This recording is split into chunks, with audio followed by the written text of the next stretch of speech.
अल्हम्दुलिल्लाह कफ़ा वस्सलामु अला इबादिल्लाहिल्लज़ीना इस्तफ़ा। अऊज़ु बिल्लाहि मिनश शैतानिर रजीम। बिस्मिल्लाहिर रहमानिर रहीम। लक़द काना लकुम फ़ी रसूलिल्लाहि उस्वतुन हसना।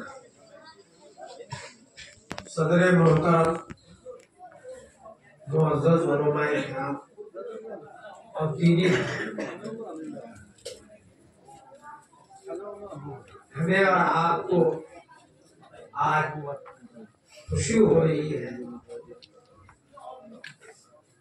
अल्लाह के नबी जनाब मोहम्मद रसूलुल्लाह सल्लल्लाहु अलैहि वसल्लम के नसबी वारिस, इल्मी वारिस, रूहानी वारिस, हर एतबार से, तीनों एतबार से हमारे बीच हजरत मौलाना हुसैन अहमद इब्न मौलाना सैयद महमूद असद मदनी इब्न मौलाना सैयद असद मदनी रहमतुल्लाह अलैह इब्न मौलाना सैयद हुसैन अहमद मदनी शेखुल इस्लाम रहमतुल्लाह अलैह।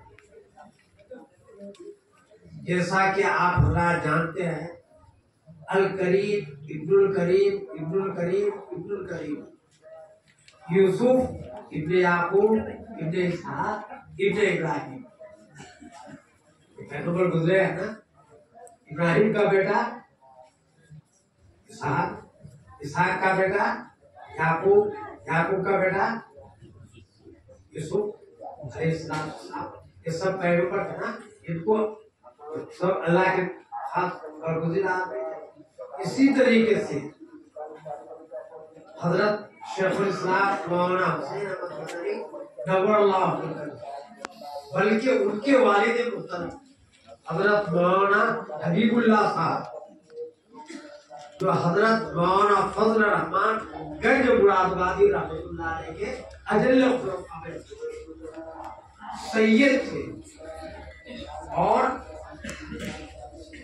फिर उनके लड़के शेखुल इस्लाम मौलाना हुसैन अहमद मदनी रहमतुल्लाह अलैह, जो पूरी दुनिया के लिए एक एहसान करके गए, खास तौर पर आसाम और बांग्लादेश के लोगों के लिए।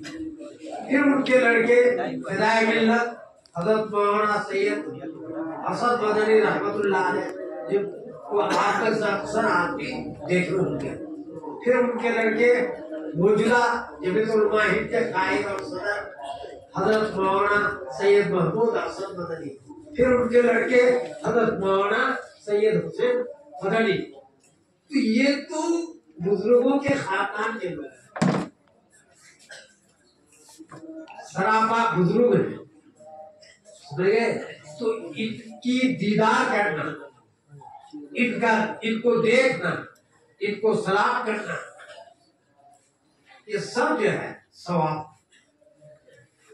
ये लोग देवबंद से, जो तकरीबन 250 किलोमीटर होगा यहाँ से, 2500 किलोमीटर, तो 2500 किलोमीटर चल करके आप तमाम हजरात के पास पहुंचे, इस इलाके के लोगों के पास पहुंचे।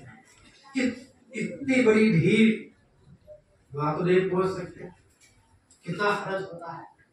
लेकिन आज वो आपके सामने मौजूद है, आए हैं महज इस वजह से कि अपने दादा, परदादा, वालिद, इन लोग के साथ जो आपके ताल्लुकात, इस इलाके के लोगों की जो अकीदत और मोहब्बत थी, उनको देखने के लिए आए हैं। इंशाअल्लाह नाम परदादे का है तो असर भी परदादे का होगा जरूर। मैं आप हजरात के सामने कुरान पाक की एक आयत तिलावत, जिसके बारे में ये कहना है कि अल्लाह रब्बुल इज्जत कह रहा है कि मुसलमानों, तुम्हारा आइडियल, तुम्हारे लिए नमूना,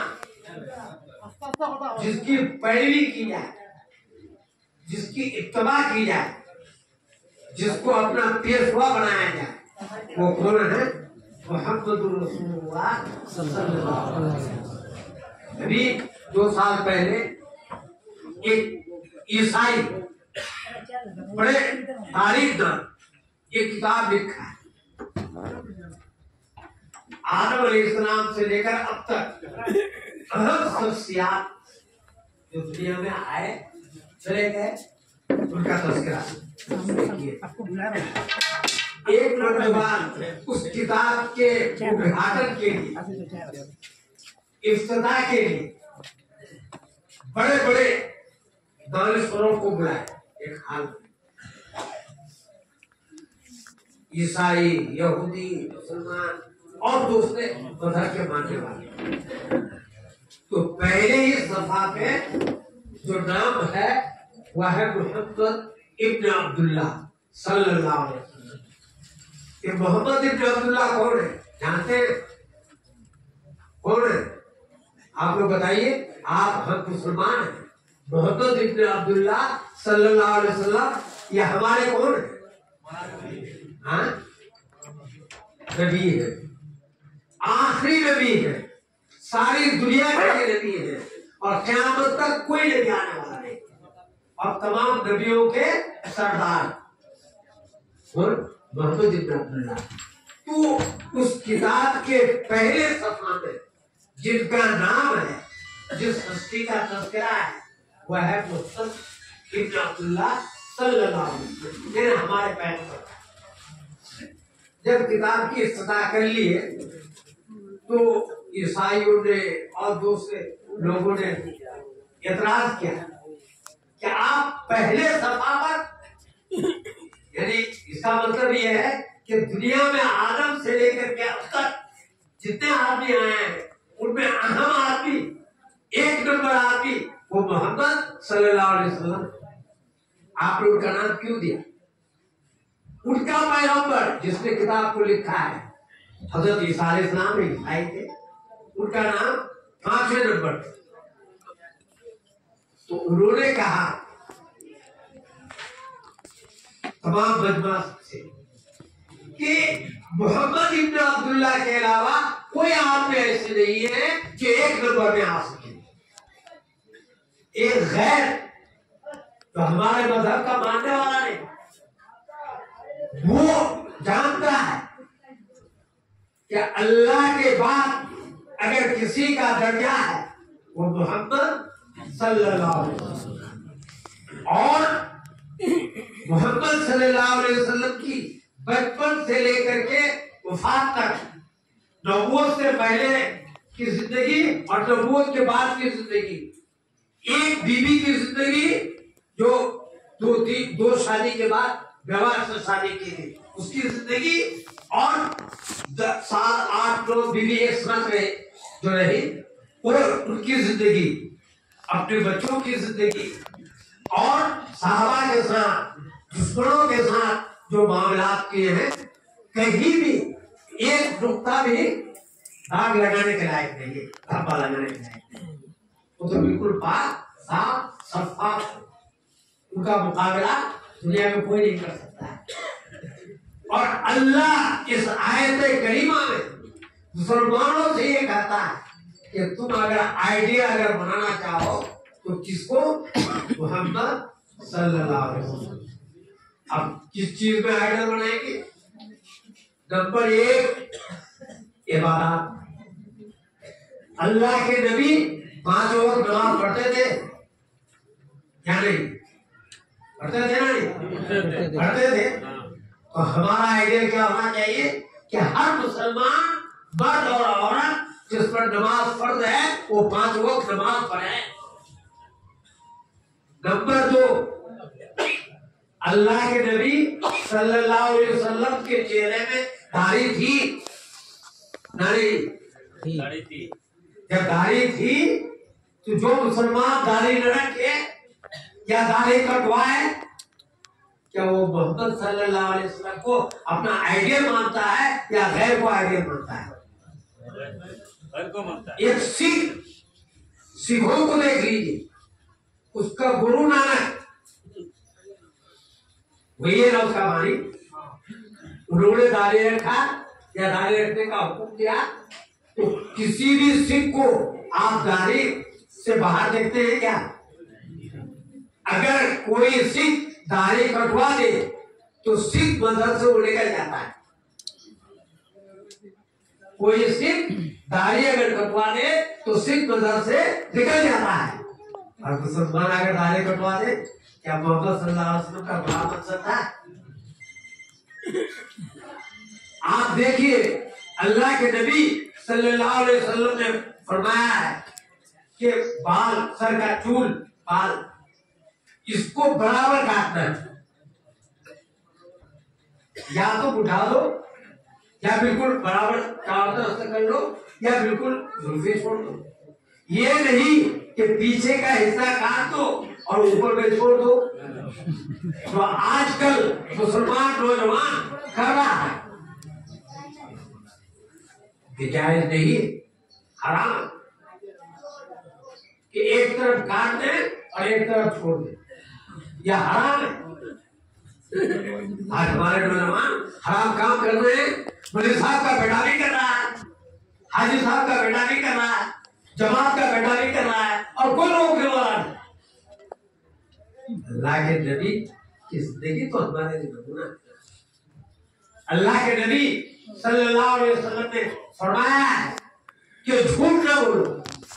आप सल्लल्लाहु अलैहि वसल्लम कभी झूठ नहीं बोले। यहाँ तक कि आपका जो दुश्मन था वो लोग भी आपको असादिक के लक़ब से निकालते थे। नबूवत मिलने के बाद दुश्मन बढ़ गया था, लेकिन असादिक के लक़ब से पुकारते थे। और आज मुसलमान झूठ बोल रहा है, मुसलमान शराब पी रहा है, मुसलमान जुआ खेल रहा है, मुसलमान बदकारी कर रहा है, मुसलमान के घर में औरतें महफूज नहीं, उसकी इज्जत महफूज नहीं। और आज ये तो गुफ्तगू की और अमल की बात हुई, लेकिन आज मुसलमान नबी ने शादी किया नहीं किया? कितनी बारात लेकर के गए थे? बारात का वजूद है क्या? अल्लाह के नबी जनाब मोहम्मद रसूलुल्लाह सल्लल्लाहु अलैहि वसल्लम ने फरमाया कि बेहतरीन वो शादी है, बरकत वाला वो निकाह है जिसमें खर्च भी कम हो और तकलीफ भी कम हो, जिसमें खर्च भी कम हो और तकलीफ भी कम हो। अल्लाह के नबी की 4 लड़कियों की शादियां हुई, क्या बारात लेकर गए थे हजरत उस्मान? 2 लड़की तो उनके पास ना, कहीं बारात लेकर के गए थे? हजरत अली क्या बारात लेकर के गए थे? अल्लाह के नबी हजरत अबू बकर के यहाँ बारात लेकर के गए थे? हजरत उमर फारूक के यहाँ बारात लेकर के गए थे? हजरत ज़ैनब का बारात लेकर के गए थे? मैमूना का बारात लेकर के गए थे? जरा आप दिखा दी 11 शादियां की, लेकिन कई बारात का वजूद नहीं। और अल्लाह के नबी सल्लल्लाहु अलैहि वसल्लम ने 11 जब शादी की तो जहेज मांगे थे क्या? है सबूत क्या अल्लाह के नबी को जहेज दिया गया है? घड़ी, पलट, कुर्सी, टेबल, मोटरसाइकिल, टीवी कुछ है?